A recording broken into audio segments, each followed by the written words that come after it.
What do you think makes the most impact on a race? Gadgets, vehicles, items, drift? Well, in reality, it's none of these things.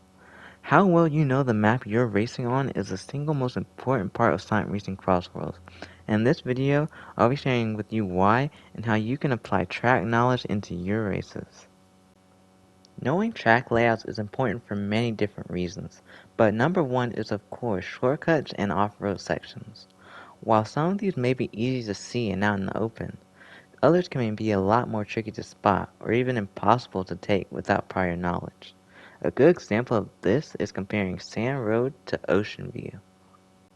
Sand Road is a pretty simple map structurally. It has very easy off-road shortcuts and curves, very visible and helpful to take in a race. Ocean View, on the other hand, is a lot more difficult of a map to play effectively. For example, this warp ring cleverly hidden beyond grass and mini ramps on lap 3, or even this relatively simple gap shortcut can lead to slamming into walls afterwards if not taken properly. This demonstrates just how important map knowledge is, but it's not the only reason. In Sonic Racing Crossworlds, you want to get to the point where you're playing and racing with your mind and not your eyes. What I mean by this is that we can become too reliant on seeing upcoming turns or gaps. So when our vision becomes disoriented or the screen becomes too hectic, we end up slamming into walls or falling off the map unnecessarily.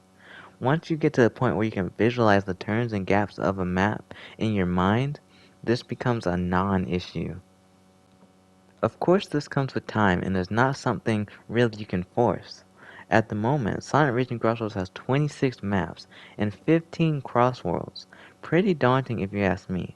But this leads me into my final segment, a strategy I came up with to help ease the learning and progression of these tracks.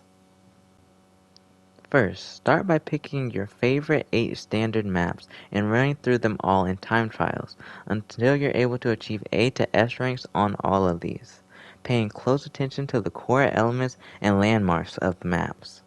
The reason I don't suggest learning the Crossroads maps at first is because they can be very random and are only good for lap 2, not the all-important lap 3. It can also be beneficial to research shortcuts and routes for more complex maps. I mentioned a few of these in my 7 most underrated tips for Sonic Racing Crossworlds video. I'll put that video on top right if you'd like to check it out. But that is going to be the end of the Sonic Racing Crossworlds map guide. If you enjoyed, subscribe to the channel and thanks for watching.